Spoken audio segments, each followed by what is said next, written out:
अस्सलामुअलैकुम स्टूडेंट्स। आज का हमारा चैप्टर नंबर 4 का इम्पॉर्टेंट टॉपिक स्टैक्योमेट्री। तो स्टूडेंट, स्टैक्योमेट्री की जब हम मीनिंग की बात करते हैं ना, तो ये एक ग्रीक वर्ड है जो दो ग्रीक वर्ड से मिलकर बना हुआ है। स्टैक्योन मीनिंग एलिमेंट्स और मीट्री मीन मेजरमेंट, यानी कि सिंपल मीनिंग ये बनता है कि एलिमेंट्स को मेजर करना, इसको हम स्टैक्योमेट्री कहते हैं। स्टूडेंट, अगर हम डेफिनेशन की बात करें तो quantitative relationship between reactants and products in a balanced chemical equation is called stoichiometry. अब इस डेफिनेशन का मीनिंग ये है कि हमें रिएक्टेंट की अगर क्वांटिटी गिवन है तो हम प्रोडक्ट की क्वांटिटी फाइंड कर सकते हैं, या अगर प्रोडक्ट की क्वांटिटी गिवन है तो फिर हम रिएक्टेंट की क्वांटिटी फाइंड कर सकते हैं। और दूसरी बात, इसमें कंडीशन क्या है कि हमें बैलेंस केमिकल इक्वेशन क्या होनी चाहिए, गिवन होनी चाहिए, तब, अदरवाइज हम फाइंड नहीं कर सकते। स्टूडेंट, अगर मैं एग्जांपल की बात करूं तो एक जनरल रिएक्शन मैंने लिखा हुआ है ए और बी, जिसमें रिएक्टेंट है, और सी और डी क्या है स्टूडेंट, प्रोडक्ट हैं।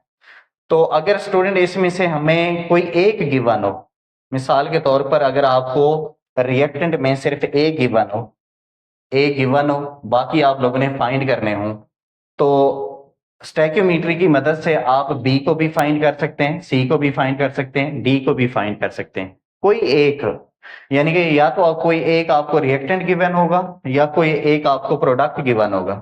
अब इसको अगर मैं रेज कर दूं और मैं कहूं कि मैं आपको डी यहाँ पर गिवन है, इसके मोल, इसके मैस कुछ भी गिवन हो, तो आप इसकी मदद से सी को फाइंड कर सकते हैं, ए और बी को भी फाइंड कर सकते हैं। इसे हम क्या कहते हैं, स्टैक्योमेट्री। स्टूडेंट, यहाँ पर मैंने मेंशन भी किया हुआ है कि रिएक्टेंट या प्रोडक्ट में से कोई एक गिवन होगा, उसकी मदद से आप दूसरों को फाइंड कर सकते हैं। शर्त यह है कि आपको बैलेंस केमिकल इक्वेशन क्या हो, गिवन हो। अब स्टूडेंट, यहाँ पर आपकी बुक में ना एक एग्जांपल मेंशन की गई है फॉर्मेशन ऑफ वाटर की, कि हाइड्रोजन और ऑक्सीजन जब आपस में रिएक्ट करते हैं तो वाटर बनता है। अब बैलेंस केमिकल इक्वेशन के अंदर ये वाले जो कोफिशिएंट है ना, इनको हम मोल्स का नाम दे देते हैं। इसके 2 है, इसका कोफिशिएंट 1 है। मैंने वैसे लिखा हुआ है, लिखते नहीं है लेकिन यहाँ पर मैंने आप लोगों को समझाने के लिए लिखा हुआ है। और इसका कितना कोफिशिएंट है स्टूडेंट, 2। इनको मोल कंसीडर किया जाता है। तो इसका मतलब क्या है कि 2 मोल किसके होंगे, हाइड्रोजन के होंगे, 1 मोल ऑक्सीजन का। ये आपस में रिएक्ट करेंगे तो 2 मोल किसके बनेंगे, वाटर के बनेंगे। ये मैं कैसे आपको बता रहा हूं स्टूडेंट, कोफिशिएंट्स को देख के, कि 2 मोल हाइड्रोजन के, 1 मोल ऑक्सीजन का, मिलके क्या बनाएंगे, 2 मोल वाटर बनाएंगे। तो इसको यूं आप लोग कह सकते हैं। इसी टर्म को आप मोल की बजाय मैथ में भी एक्सप्लेन कर सकते हैं। आपको पता है 1 मोल हाइड्रोजन का मैस कितना होता है, 2 ग्राम। तो 2 मोल का कितना हो जाएगा, 4 ग्राम। 4 ग्राम हाइड्रोजन और 1 मोल ऑक्सीजन का कितना मैस होता है, 32 ग्राम। तो 4 gram hydrogen, 32 gram oxygen combine होंगे और वाटर बनेगा 2 मोल, यानी कि 36 ग्राम। कितना बनेगा स्टूडेंट, 36 ग्राम। ठीक है, 1 मोल वाटर का मैस कितना होता है, 18। 2 मोल का कितना बन जाएगा, 36। इसी को स्टूडेंट आप नंबर ऑफ पार्टिकल्स की टर्म में भी बयान कर सकते हैं। आपको पता है 1 मोल में कितने नंबर ऑफ पार्टिकल्स होते हैं, एवोगाड्रोस नंबर। तो 2 मोल है तो इसको 2 से मल्टीप्लाई कर दो। इसमें 1 मोल है तो इसको आप 1 से मल्टीप्लाई कर दें, और इसके अंदर 2 मोल है तो इसको भी 2 से मल्टीप्लाई कर दो। यानी कि 2 से मल्टीप्लाई करूंगा तो 2 एवोगाड्रोस नंबर, ये 1 एवोगाड्रोस नंबर, और ये मिलके क्या बनाएंगे, 2 Avogadro's number of molecules of water. अच्छा स्टूडेंट, इसी को आप वॉल्यूम की टर्म में भी यूज कर सकते हैं। अब आपको पता है 1 मोल का जो वॉल्यूम होता है ना, उसको हम कहते हैं मोलर वॉल्यूम। ये 2 मोल है तो मोलर वॉल्यूम को आप 2 से मल्टीप्लाई करते हैं, इधर 1 के साथ और इधर 2 के साथ। यानी कि मोल मोल से अब मोलर मैस से मल्टीप्लाई करेंगे मोल को तो मैस बन जाएगा। एवोगाड्रोस नंबर से मल्टीप्लाई करेंगे तो नंबर ऑफ पार्टिकल्स बन जाएंगे। अगर मोलर वॉल्यूम से मल्टीप्लाई करेंगे तो क्या बन जाएगा, वॉल्यूम बन जाएगा। इसको स्टूडेंट मैंने दूसरी इसमें भी लिखा हुआ है कि 2 मल्टीप्लाई 22.4 और इधर 22.4 डेसीमीटर क्यूब, और इधर भी 2 से मल्टीप्लाई किया हुआ। स्टूडेंट, ये इसी को हम क्या कहते हैं, स्टैक्योमेट्री कहते हैं। अब अगर हमें इसी बैलेंस केमिकल इक्वेशन में अगर हमें हाइड्रोजन के 10 मोल्स गिवन हो तो उसमें ऑक्सीजन के कितने मोल्स होंगे और वाटर के कितने मोल्स होंगे। तो स्टूडेंट इसको फाइंड करने के ना दो तरीके हैं। अब एक तो है डायरेक्ट मेथड और दूसरा है इनडायरेक्ट। मैंने बैलेंस केमिकल इक्वेशन दोबारा लिख दिया है, उसके मोल्स भी दोबारा लिख दिए। अब अगर हाइड्रोजन के 2 मोल की जगह पे 10 मोल्स कर दिए गए हैं, देखें यहां पर 10 मोल्स गिवन है, तो आप इसको किससे मल्टीप्लाई करेंगे 5 से, तो ये कितने हो जाएंगे 10। स्टूडेंट मैथमेटिक्स रूल के मुताबिक अगर किसी भी इक्वेशन में आप किसी एक डिजिट को 5 से मल्टीप्लाई करते हैं तो बाकियों को भी आपको किससे मल्टीप्लाई करना पड़ता है 5 के साथ। तो अगर इसको आप 5 टाइम इंक्रीज करेंगे तो इसको भी 5 से मल्टीप्लाई कर दो, इसको भी 5 से, तो ये कितने हो जाएंगे 10 मोल, ये 5 मोल और ये कितने हो जाएंगे 10 मोल। अब इनडायरेक्ट मेथड क्या है, मोल रेशो। अब मोल रेशो में आपको H2 और O2 का कंपैरिजन करना पड़ता है। अब बैलेंस केमिकल इक्वेशन हमें क्या कह रही है कि H2 के कितने मोल्स होते हैं 2 मोल और O2 के कितने मोल्स होते हैं स्टूडेंट 1। यहां पर मैं लिख लेता हूं। तो इनकी mole ratio balance chemical equation के मुताबिक क्या बनेगी 2:1। अब H2 के आपको गिवन है कितने गिवन है 10, तो इसके 10 है, इसके आप लोगों ने फाइंड करने हैं, इसको एक्सपोर्ट कर दो। फिर स्टूडेंट आप लोगों ने इसको क्या करना है क्रॉस मल्टीप्लाई, 2 को x के साथ 10 को 1 के साथ, तो ये आएगा 2x इज इक्वल टू 10 और x क्या आ जाएगा स्टूडेंट 5 मोल। यानी कि आप यूं कह सकते हैं कि यहाँ पर O2 के कितने मोल्स आ गए, मोल्स को हम n से रिप्रेजेंट करते हैं 5 मोल। सेम अब हम वाटर के फाइंड करेंगे। जब हम वाटर के फाइंड करेंगे तो हम मोल रेशो का कंपैरिजन करेंगे H2 और वाटर का। H2 क्यों करते हैं स्टूडेंट, क्योंकि हमें H2 गिवन है, तो जो गिवन हो ना उसको आप लोगों ने लेफ्ट साइड पर लिख लेना है और जो फाइंड करना है उसको राइट साइड पर। पहले बैलेंस केमिकल इक्वेशन क्या कह रही है कि हाइड्रोजन के अगर क्या होंगे स्टूडेंट 2 मोल, तो वाटर के कितने मोल्स बनेंगे, वाटर के भी 2 मोल्स बनेंगे। यानी कि मोल रेशो क्या आएगी बैलेंस केमिकल इक्वेशन के मुताबिक 2:2। अब स्टूडेंट इसके कितने गिवन है 10 और इसके हमने फाइंड करने हैं, क्रॉस मल्टीप्लाई करोगे तो ये 2x इज इक्वल टू 20 आ जाएगा और x कितने आ जाएंगे 10 मोल। अब ये 10 मोल किसके आ गए स्टूडेंट H2O के। तो इस तरह से भी आप फाइंड कर सकते हैं। अब आपको ये वाला मेथड इजी लगे या ये वाला मेथड इजी लगे, इसमें बस आप लोगों ने ये समझना है कि 2 को 10 कैसे बनाया गया है। तो आप किसी बच्चे को भी कहें कि 2 को अब 10 कैसे बनाया जाता है, तो वो कहेगा 5 से मल्टीप्लाई कर दो। और जब इसको 5 से मल्टीप्लाई करेंगे ना तो फिर बाकियों को भी 5 से मल्टीप्लाई करेंगे। अगर वो कहता है कि ये 1 मोल है तो स्टूडेंट 2 को 1 कैसे बनाया जाता है 2 पे डिवाइड करके, तो बाकियों को भी फिर किस पे हम डिवाइड करते हैं 2 पे डिवाइड करते हैं।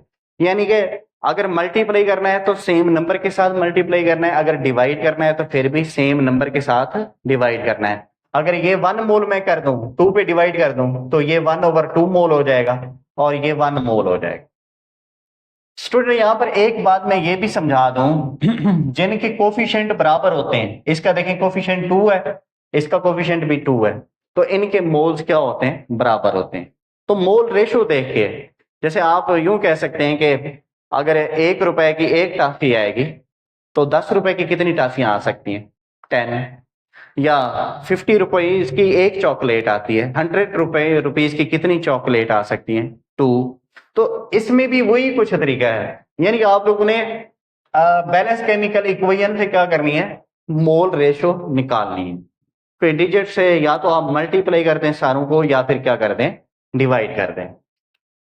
तो इसी को स्टूडेंट हम क्या कहते हैं स्टैक्योमेट्री कहते हैं। अब इसके लिए इंपॉर्टेंट कंडीशंस क्या होती हैं स्टैक्योमेट्री के लिए।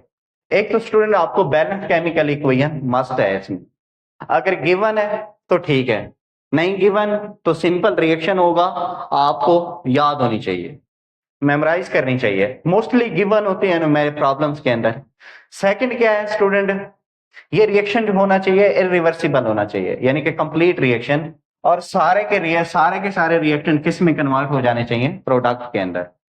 ये नहीं है कि रिवर्सिबल रिएक्शन जो होता है वो कंप्लीट नहीं होता, उसमें कुछ रिएक्टेंट जो है वो प्रोडक्ट में कन्वर्ट नहीं होते। तो रिवर्सिबल रिएक्शन के ऊपर हम स्टैक्योमेट्री अप्लाई नहीं कर सकते, हम सिर्फ और सिर्फ इरिवर्सिबल रिएक्शन के ऊपर अप्लाई कर सकते हैं, रिवर्सिबल रिएक्शन के ऊपर अप्लाई नहीं कर सकते। अच्छा, साइड रिएक्शन भी नहीं होना चाहिए, क्योंकि हम कैलकुलेशन कर रहे होते हैं सिर्फ एक प्रोडक्ट की, ठीक है। अगर साइड में कोई प्रोडक्ट बन रहा है जिसका हमें पता भी नहीं है, तो रिएक्टेंट की अमाउंट जितनी होगी उतनी प्रोडक्ट की नहीं बनेगी, कुछ साथ में वेस्ट हो जाएगी, तो फिर भी हमारी कैलकुलेशन क्या आएगी, गलत आएगी। अच्छा स्टूडेंट, इसमें दो लॉज अप्लाई करते हैं, एक law of conservation of mass और दूसरा है law of definite proportion. Law of conservation of mass क्या है कि अगर जितने रिएक्टेंट का मास होना चाहिए उतना ही किसका होना चाहिए, प्रोडक्ट का। जैसे रिएक्टेंट का कितना है, 4 + 32 36, और ये क्या है, इसका भी 36 है। इसमें मास ना तो डिस्ट्रॉय हुआ है ना ही क्रिएट हुआ है, बल्कि मास जो केमिकल्स थे ना वो एक फॉर्म से दूसरे फॉर्म में कन्वर्ट हो गए, लेकिन उनका मास ओवरऑल क्या रहता है, कांस्टेंट रहता है। इसको हम कहते हैं law of conservation of mass. और दूसरा है लॉ ऑफ डेफिनेट प्रोपोर्शन। इसमें फिक्स रेशो के साथ जो है ना एलिमेंट कंबाइन होते हैं, जैसे H2 और O2 एक फिक्स रेशो के साथ क्या होते हैं स्टूडेंट, कंबाइन होते हैं। तो इसको हम क्या कहते हैं, लॉ ऑफ डेफिनेट प्रोपोर्शन। ये भी फॉलो होना चाहिए। तो ये स्टूडेंट आपकी बुक में कंडीशन मेंशन नहीं है, इनको आप लोगों ने लाजमी लिख लेना है।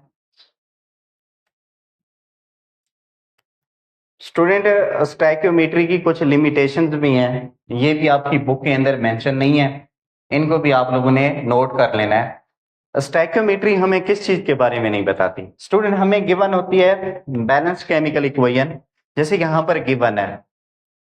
अब इसमें ये रेट के बारे में नहीं बता रही, ये नहीं बता रही कि रिएक्शन ये फास्ट है या स्लो है, तो इसको हम कहते हैं रेट ऑफ रिएक्शन, यानी कि रिएक्शन की स्पीड के बारे में कोई बात नहीं करती, ठीक है।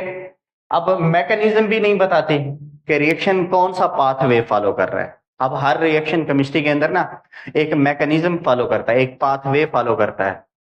जिस तरह से आप कॉलेज से घर जाते हैं ना, तो डिफरेंट पाथवे करके जाते हैं, यूज करके जाते हैं, पहुंचते हैं। अब आपका जो कॉलेज है वो रिएक्टेंट है, यानी कि इनिशियल पॉइंट है, आपका जो घर है वो प्रोडक्ट है। तो आप किस पाथवे से जा रहे हैं, हमें स्टैक्योमेट्री इसके बारे में कुछ भी नहीं बताती। कंडीशन के बारे में भी नहीं बताती कि कौन सी कंडीशन अप्लाई करेंगे, कौन सा कैटलिस्ट इसको अप्लाई करेंगे इसको फास्ट करने के लिए, या इसका यील्ड बढ़ाने के लिए हम कौन सी टेम्परेचर रखेंगे, प्रेशर रखेंगे, इसके बारे में स्टैक्योमेट्री भी हमें कुछ नहीं बताती। कुछ और भी है लिमिटेशन, जैसे फिजिकल स्टेट के बारे में हमें कुछ भी नहीं बताती, ठीक है। तो स्टूडेंट, आप इसमें जो इंपॉर्टेंट पॉइंट है ना, आप इसके अंदर जो प्रॉब्लम्स है ना उनको आप कैसे सॉल्व करेंगे। अब स्टूडेंट, आपको जैसे मैंने पहले बात की है, आपको रिएक्टेंट में से कुछ भी गिवन हो सकता है और या फिर प्रोडक्ट में से कुछ गिवन हो सकता है। मिसाल के तौर पर अगर आपको रिएक्टेंट गिवन है, कोई एक रिएक्टेंट, या तो उसका मास गिवन होगा, या वॉल्यूम गिवन होगा, या नंबर ऑफ पार्टिकल्स गिवन होंगे, या मोल भी गिवन हो सकते हैं। अगर ये वाला स्टेप नहीं भी हो सकता, मोल्स भी गिवन हो सकते हैं। अगर स्टूडेंट ये आपको तीनों गिवन है, तो पहले इनको आप क्या करेंगे, नंबर ऑफ मोल्स फाइंड करेंगे, यानी कि मास को मोलर मास पे डिवाइड करेंगे, वॉल्यूम को मोलर वॉल्यूम पे, और नंबर ऑफ पार्टिकल्स को एवोगाड्रो नंबर पे डिवाइड करके पहले आपने रिएक्टेंट के क्या फाइंड करने हैं, मोल्स। अब जब रिएक्टेंट के मोल्स फाइंड कर लेंगे तो बैलेंस केमिकल इक्वेशन के जरिए आपको प्रोडक्ट के मोल्स मिल जाएंगे। तो ये सेकंड स्टेप हो जाएगा। पहला step mass, volume, number of particle से रिएक्टेंट के मोल्स फाइंड करें। दूसरा स्टेप रिएक्टेंट के मोल से प्रोडक्ट के मोल्स फाइंड करें। और ये कैसे करेंगे, बैलेंस केमिकल इक्वेशन के जरिए, यानी कि रेशो के जरिए। जैसे यहाँ पर गिवन है कि रिएक्टेंट के अगर 2 मोल है, तो इन प्रोडक्ट में से पोटाशियम क्लोरेट के 2 मोल हैं, तो KCl के कितने होंगे, 2 मोल। ये हमें कोफिशिएंट देख के पता चल जाएगा कि अगर इसके 2 होते हैं तो इसके भी 2 होंगे, अगर इसके 2 हैं तो ऑक्सीजन के कितने, 3 हैं। तो बैलेंस केमिकल इक्वेशन के मदद से आपने, जैसे हम पहले फाइंड कर चुके हैं, इसी तरह से आपने प्रोडक्ट के मोल्स क्या कर लेने, फाइंड करते हैं। आगे फिर प्रोडक्ट का उसने अगर पूछा हुआ है, मोल्स पूछे हुए हैं, तो यहाँ पर इसको स्टॉप कर दें। अगर उसने आगे मास पूछा हुआ है तो इस मोल्स को किससे मल्टीप्लाई कर दें, मोलर मास के साथ। फिर या अगर वॉल्यूम पूछा हुआ है तो मोलर वॉल्यूम के साथ, अगर नंबर ऑफ पार्टिकल्स पूछे हुए हैं तो एवोगाड्रो नंबर के साथ। तो ये फार्मूला जो है ना, ये प्रीवियस लेक्चर के अंदर, लेक्चर नंबर 2 के अंदर आप लोगों ने डिटेल से पढ़े हुए हैं, तो इसको उनको दोबारा रिवाइज कर लें तो आप इंशाल्लाह आपको कोई इश्यू नहीं होगा। तो स्टूडेंट, आप स्टैक्योमीट्रिक कैलकुलेशन की अगर हम बात करें तो पहली जो है ना मोल मोल कैलकुलेशन है, कंसेप्ट असेसमेंट 4.3। अब इसमें मिथानोल अगर हम बर्न करवाएं in the presence of oxygen तो CO2 और H2 गैस बनती है। मिथानोल के मोल्स आपको गिवन है 3.5, ऑक्सीजन के मोल्स भी आपने फाइंड करने हैं और वाटर के मोल्स भी फाइंड करने हैं। अब पहले मैंने ऑक्सीजन के मोल्स इधर निकालने हैं, तो आप लोगों ने मोल रेशो निकालनी है, CH3 और O2 के दरमियान कंपैरिजन करना है। बैलेंस केमिकल इक्वेशन आपको क्या कह रही है कि अगर इसके 2 मोल होंगे तो इसके कितने मोल्स यूज होंगे, 3। तो देखें मैंने क्या लिखा हुआ है, 2:3। इसके आपको गिवन है, ये जो मोल्स हैं ये स्टैक्योमेट्रिक वो है, यानी कि क्वांटिटी है, और ये वाले जो है ये गिवन है, तो ये 3.5 इसके हम फाइंड करेंगे तो इसके एक्सपोर्ट कर दें, क्रॉस मल्टीप्लाई करें तो इसके कितने आ जाते हैं, 5.25 मोल। तो इस तरह से आप निकाल लें।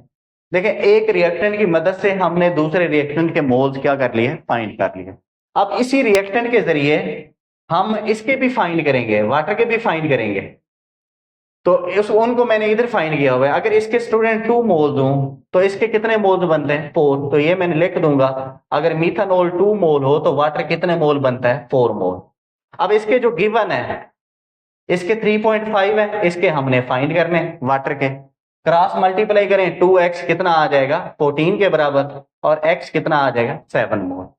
तो स्टूडेंट आप यहां से डायरेक्ट भी कर सकते हैं कि अगर इसके 2 होते हैं तो इसके 4 होते हैं, अगर इसके 3 होंगे तो इसके कितने होंगे स्टूडेंट, 6 होंगे, यानी कि डबल होंगे।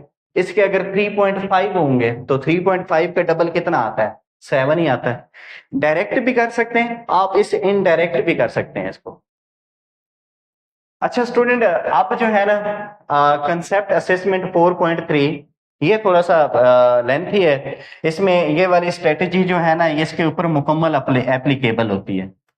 अब आपको रिएक्टेंट का मास जो है वो गिवन है, पहले मैं स्टेटमेंट पढ़ लेता हूं।